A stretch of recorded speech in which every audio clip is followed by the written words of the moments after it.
నాకు అత్యంత ఆప్తుడు, మనసుకు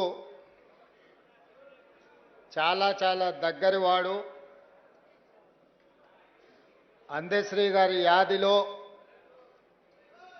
ఈ సంస్మరణ సభ ఏర్పాటు చేసి నాతో పాటు కాంగ్రెస్ పార్టీ అధ్యక్షుల్ని, సహచర మంత్రివర్గ సభ్యుల్ని, తెలంగాణ సమాజంలో ప్రముఖులను అందరినీ పిలిచి కవులను, గాయకులను, ఉద్యమకారులను, మా దళిత సోదరులను అందరినీ కూడా ఈ కార్యక్రమంలో పాల్గొనే విధంగా ఏర్పాటు చేసిన పెద్దలందరికీ మనస్ఫూర్తిగా అభినందనలు తెలియజేస్తున్నా. మిత్రులారా, తెలంగాణ సమాజం చైతన్యవంతమైన సమాజం.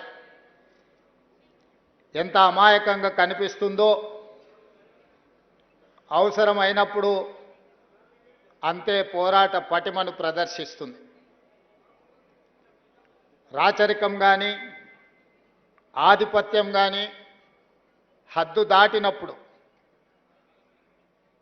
ఈ తెలంగాణ నేలను చెరబట్టాలని, ఈ తెలంగాణ ప్రజల మీద ఆధిపత్యాన్ని చెలాయించాలనుకున్నప్పుడల్లా ఈ గడ్డ మీద పుట్టిన బిడ్డలైన కవులు, కళాకారులు తమ గళాన్ని, తమ గజ్జెను, తమ దుప్పటికి దుమ్ము దులిపి దిగంతాలకు తరిమిన చరిత్ర ఈ తెలంగాణ నేలకుంది. ఆనాడు నిజాం ప్రభువులు ప్రపంచంలోనే ఆగర్భ శ్రీమంతుడుగా ఈ గడ్డ మీద ఆధిపత్యాన్ని శాశ్వతం చేసుకోవడానికి ఈ భూమిని చెరబట్టడమే కాకుండా దళితులను, గిరిజనులను, బలహీన వర్గాల మీద తాను ఆధిపత్యం చెలాయించాలనుకున్నప్పుడు ఆ చెలాయిస్తున్న సందర్భంలో బండెనక బండి కట్టి ఏ బండిలో పోతారో నిజాము సర్కారోడా అని బండి యాదగిరి గలం విప్పితే నిజాం సర్కారు పీఠమే కదిలింది. అదేవిధంగా ఉమ్మడి రాష్ట్రంలో సీమాంధ్రకు సంబంధించిన సమైక్యవాదులు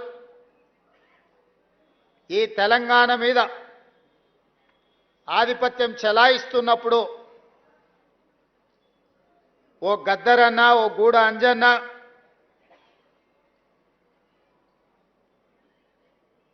ఓ అందశ్రీ, ఓ గోరెటి వెంకన్న ఇక వీళ్ళ ఆధిపత్యానికి చరమగీతం పాడాల్సిందే, ఈ తెలంగాణ భూమికి విముక్తి కలిగించాల్సిందే అని చెప్పి మలిదశ తెలంగాణ ఉద్యమానికి పునాదులు వేసింది. అందులో భాగంగానే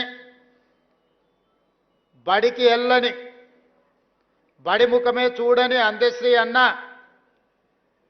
జయ జయ హే తెలంగాణ ముక్కోటి గొంతుకలను ఏకం చేసి ఈ తెలంగాణ ఉద్యమాన్ని ఉవ్వెత్తును నడిపితే ఈ తెలంగాణ రాష్ట్ర కళ నిజమైంది.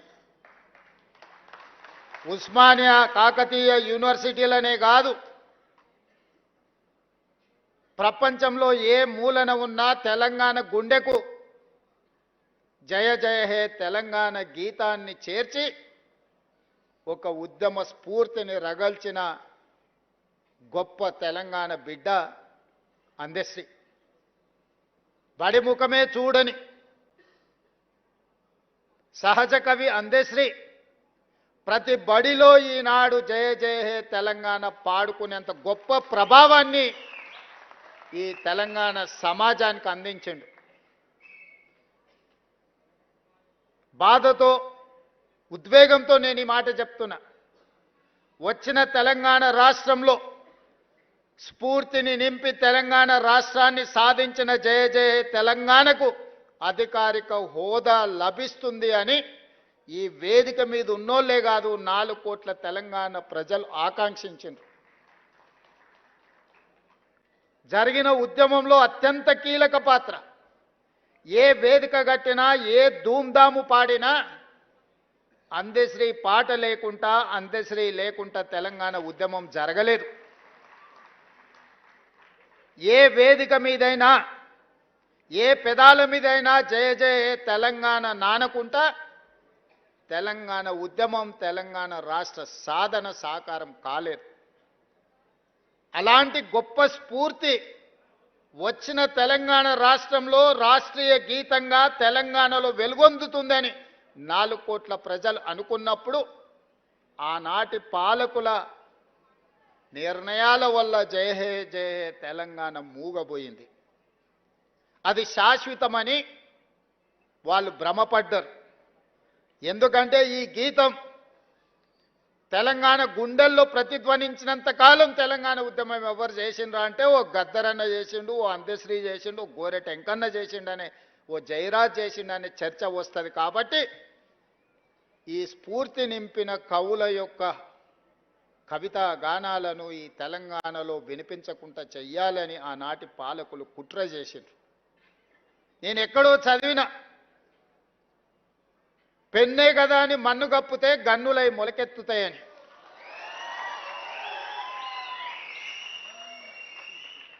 కవి రాసే పెన్నుల మీద మన్ను కప్పితే అవి గన్నులై మొలకెత్తుతాయి, మీ గడీలను కుప్ప కూలుస్తాయన్న నినాదాన్ని, నిజాన్ని చేసిండు అందశ్రీ. 10 సంవత్సరాలు మూగబోయి ఉండొచ్చు మీ ఉద్దేశంలో, కానీ తెలంగాణ ప్రజల గుండెల్లో నిత్యం గానమై జయ జయ హే తెలంగాణ జనాలు పాడుకున్నారు. నేను చేసింది ఏమీ లేదు. తెలంగాణ ప్రజలు పాడుకున్నది, 4 కోట్ల తెలంగాణ ప్రజలు కోరుకున్న జయ జయ హే తెలంగాణను రాష్ట్రీయ గీతంగా ప్రకటించడమే కాకుండా ఈనాడు చదువుకునే ప్రతి బడిలో పాడాలి, చదువులు చెప్పే ప్రతి పుస్తకంలో రాయాలి అని ఈ ప్రభుత్వం ప్రజాప్రభుత్వం కాబట్టి నిర్ణయం తీసుకొని ఈనాడు పాఠ్య పుస్తకాలలో మొదటి అంశంగా జయ జయ హే తెలంగాణను చేర్చడం జరిగింది. అదేవిధంగా సర్వం ఒడ్డి సర్వం త్యాగం చేసి ఏమీ ఆశించకుండా, ఆలోచించకుండా 5 దశాబ్దాలు ఈ ప్రజల కోసం పనిచేసిన కుటుంబాన్ని ఆదుకోవడం ఆ కుటుంబ సభ్యుడిగా నా బాధ్యత. అందుకే ఎన్నికల కంటే ముందు ఓ గద్దరన్న, ఒక అందశ్రీ ఈ ప్రజాపాలన అధికారంలోకి రావడానికి శాయశక్తుల కృషి చేసిండ్రు, కలగన్నరు, రావాలని పోరాటం చేసిండ్రు. తెలంగాణ ఉద్యమం తెలంగాణ రాష్ట్ర సాధనే కాదు. ఈనాడు నేను, మా మిత్రులు పెద్దలు దామోదర్ రాజనరసింహ గారు, అట్లూరి లక్ష్మణ్ గారు, లేదా ఉత్తమ్ కుమార్ రెడ్డి గారు ఎవరమైనా మంత్రులో, ముఖ్యమంత్రులో అయినము అని అంటే వాళ్ళు ఇచ్చిన స్ఫూర్తి, వాళ్ళు చేసిన పోరాటం ఎవరు కూడా మర్చిపోలేనిది. అందుకే ఒక గద్దరన్నను, ఒక అందశ్రీని ఈ ప్రభుత్వ పెద్దలకు ఒకవేళ అనుకోని అకాల మరణం వస్తే ఏ విధంగా ప్రభుత్వ పెద్దలను ఆదుకుంటామో ఈ తెలంగాణ సమాజానికి పెద్దలైన గద్దరన్నను, అందశ్రీని ఈ ప్రభుత్వం ఆదుకుంటుంది, భవిష్యత్తులో అండగా నిలబడుతుంది అని చెప్పి అభిమానులందరికీ నేను చెప్పదలుచుకున్నా. అందుకే వారి కుటుంబానికి ఉద్యోగం ఇచ్చినా, వారి స్మృతివనం కట్టాలనుకున్నా వారు రాసిన నిప్పుల వాగు ప్రతి లైబ్రరీలో ఉండే విధంగా ఈనాడు ప్రభుత్వం చర్యలు చేపట్టింది. భవిష్యత్తులో కూడా ఆ కుటుంబాలను ఆదుకుంటుంది.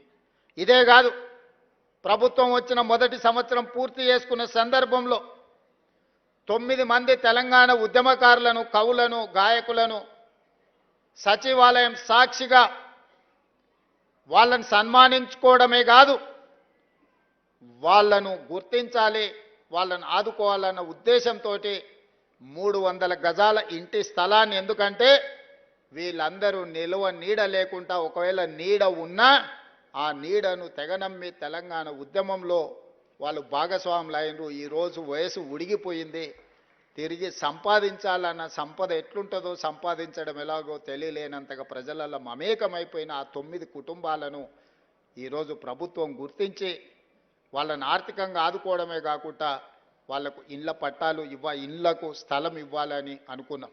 ఈనాడు ఆ 9 మందికి 300 గజాలు ఒక్కొక్కరికి ఇవ్వడమే కాదు, వాళ్ళ కుటుంబ సభ్యులు ఆత్మగౌరవంతో బ్రతికే విధంగా భారత్ ఫ్యూచర్ సిటీలో అద్భుతమైన ఇండ్లను కట్టించి వాళ్ళకు ఒక రక్షణ, వాళ్ళకు ఒక నమ్మకం కలిగించడానికి మా ప్రభుత్వం చేస్తుంది. ఆ బాధ్యతను మా పెద్దలు దామోదర్ రాజనరసింహ గారు తీసుకోవాల్సిందిగా నేను వారికి సూచన చేస్తున్నా.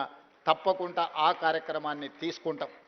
అదేవిధంగా దళితుల గురించి గ్రామీణ ప్రాంతం నుంచి వ్యవసాయ కుటుంబం నుంచి వచ్చిన నాకు సంపూర్ణమైన అవగాహన ఉంది. మా భూములు దుక్కి దున్నినా, మా పొలాలలో పంట పండినా, మేము మోతుబరి రైతులుగా సమాజంలో గుర్తింపు పొందిన మా గ్రామంలో ఉన్న దళితులు 100% మాకు అండగా నిలబడ్డారు. కాబట్టే మేము మా గ్రామాలలో రాణించినాం. మీరందరూ ఆశీర్వదించారు కాబట్టే ఈనాడు తెలంగాణ రాష్ట్రానికి ముఖ్యమంత్రినైన విషయాన్ని ఏ వేదిక మీదైనా చెప్పుకోవడానికి నాకేం బేసిజం లేదు. అందుకే అది వర్గీకరణ కావచ్చు, ఇతర విషయాలు కావచ్చు, ఎన్నో రకాల ఒడిదుడుకులు వచ్చిన మా నరసింహులన్న చంద్రబాబు నాయుడు గారితో ఉన్నప్పుడు మొట్టమొదట వర్గీకరణ అమలు చేయించాడు. దేశానికి ఒక మార్గాన్ని ఆ రోజు ఏర్పాటు చేశారు. తర్వాత ఎన్నో అంశాల ప్రాతిపదికన అది మరుగున పడిపోయింది. కానీ ఈనాడు మీ సోదరుడు తెలంగాణ రాష్ట్ర ముఖ్యమంత్రిగా ఈ దేశంలోనే అమలు చేసింది మన రాష్ట్రమే. మీ సోదరుడే. ఇప్పటివరకు ఏ రాష్ట్రంలో కూడా వర్గీకరణను అమలు చెయ్యలేదు. తూచా తప్పకుండా సాంకేతిక న్యాయపరమైన లోపం లేకుండా 100% మీ అందరి సహకారంతో ఈరోజు మీ జాతుల మధ్యలో ఉన్న వైరాన్ని శాశ్వతంగా తొలగించాలి. తాత్కాలికంగా ఎవరికైనా బాధనో దుఃఖమో ఉన్నా శాశ్వతంగా ఇది మిమ్మల్ని అందరినీ ఏకం చేస్తుందన్న ఆలోచనతోని ఏకం చేయాలన్న ఉద్దేశంతో 100% వర్గీకరణ అమలు చేస్తే మొన్న ఎప్పుడూ చదువుకొని డాక్టర్ అనే చదువులోనే జాయిన్ కానీ సామాజిక వర్గానికి సంబంధించి చాలామంది డాక్టర్లుగా మొదటిసారి వచ్చిందని దామోదర్ రాజనరసింహ గారు చెప్పినప్పుడు నాకు సంతోషం కలిగింది. ఈ వర్గీకరణ చిన్న చిన్న ఉద్యోగాలు మీకు తెచ్చిపెట్టడం కాదు. మీరు డాక్టర్లుగా, లాయర్లుగా, ఇంజనీర్లుగా, గొప్ప సైంటిస్టులుగా, ఐఏఎస్లుగా, ఐపీఎస్లుగా రాణించి ఈ రాజ్యంలో, ఈ పరిపాలనలో మీరు భాగస్వాములు కావాలి. తెలంగాణ పునర్నిర్మాణంలో మీరు నిలబడాలి అని నేను 100% విశ్వసించి ముందుకు తీసుకెళ్ళిన. ఇదే కాదు మిత్రులారా, నా మంత్రివర్గంలో 4 దళితులు మంత్రులు ఉన్నారు. స్పీకర్ దళితుడు ఉన్నాడు. ఉమ్మడి రాష్ట్రంలో కూడా 4కి ఇవ్వలేదు. ఇవాళ తెలంగాణలో రెట్లు 3 ఉంటే దళితులు 4 ఉన్నారు మంత్రివర్గంలో.